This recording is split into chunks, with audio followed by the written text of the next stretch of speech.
So what are 5 things that we must do to improve the U.S. healthcare system?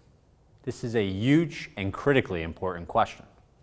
Our model is clearly broken, and as Albert Einstein once said, the definition of insanity is doing the same thing over and over and expecting different results. The first thing that I would do to address the cost of prescription drugs, which is one of the greatest burdens on our healthcare system here in the U.S., many people do not realize there are middlemen who stand between pharmaceutical companies that develop drugs and commercial health plans, employers in the Medicare program. These third-party administrators, called pharmacy benefit managers, have an extraordinary and outsized influence on the cost of prescription drugs. They're frequently incentivized to push expensive branded drugs over generics and use a number of commercial tactics to increase their own profits. We need greater transparency, which some are already providing, or to eliminate them from the distribution chain entirely. The second thing I'd say, related to the first, is we need to resist this temptation to place all of the blame for high drug prices on pharmaceutical companies. It takes as many as 15 to 20 years and hundreds of millions of dollars to get a single drug to market, and many of them fail before they even make it. Sure, pharmaceutical companies are profitable, but I think we sometimes forget how much time and money they have to invest to develop these therapies that can dramatically improve and even sometimes save lives. So I think we need to be willing to dig deeper and look at the root causes of these problems and not try to oversimplify why they're in this position. New technologies represent another untapped opportunity in the American healthcare system. The pandemic forced the industry and consumers to adapt to telemedicine in a way that never would have happened before. Delivering quality care doesn't always mean an in-person visit with your doctor. Telemedicine also opens up an opportunity for us to tap into medical professionals beyond our own borders. I think healthcare providers in other countries would welcome the chance to practice here, and it would address the physician shortage and the financial burden on our system today.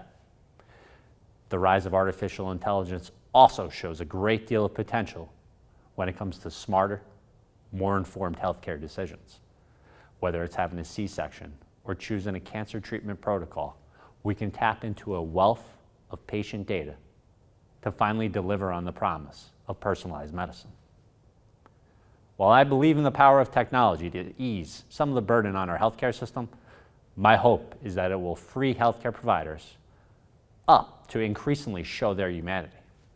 That would be my fourth point. The way our system is set up significantly impedes healthcare providers, and it's breaking those individual people and in turn, the system at large. When a doctor has to spend more time on the back end than actually treating patients on the front lines, they're becoming a business consultant and not a healthcare provider. I don't think most doctors want to finish an appointment as quickly as possible so they can run to their next. But the system creates that pressure. The amount of paperwork a doctor needs to complete has only grown, and for every minute they're with the patient, they're spending something like 5 minutes on a computer. We need to step back and consider radical changes in this area. Finally, I believe our expectations of the U.S. healthcare system are often unrealistic. As a society, we've grown to expect instant gratification. We want the best care right here and now, whether we need it or not. If we're not feeling well, we want a diagnosis instantaneously. We often demand to skip our primary care doctor and go straight to a specialist, even before we have a diagnosis. And when we get a diagnosis, we want to know the next steps and we want them to happen right away.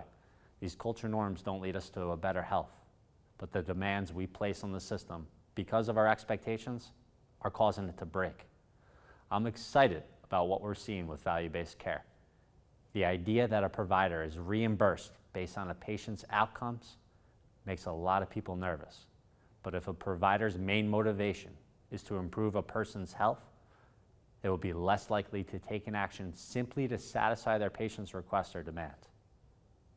Changing norms is not easy, but value-based care may get us there.